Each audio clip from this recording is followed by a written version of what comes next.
Paralysis తో బాధపడుతున్న శ్రీనివాస్ అనే వ్యక్తికి 5,000 రూపాయల ఆర్థిక సహాయాన్ని పంపించారు వంశీకృష్ణ.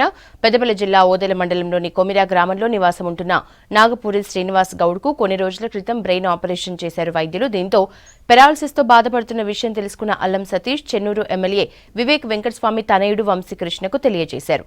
తన ప్రతినిధుల్ని శ్రీనివాస్ ఇంటికి పంపించి 5,000 రూపాయలను మెడికల్ ఖర్చుల కోసం అందజేశారు వంశీకృష్ణ.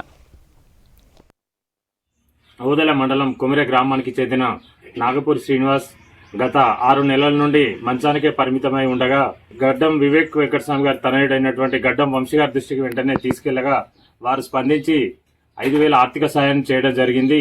అలాగే వారి కుటుంబాన్ని మున్ముందు ఎటువంటి కష్టాలున్నా కూడా మున్ముందు వారి 2 ఆడపిల్లలు వారికి నిరుపేద కుటుంబం రానున్న కాలంలో వారిని ఆదుకోవాల్సిందిగా వివేక్ వెంకటస్వామి గారిని కూడా కోరడం జరిగింది.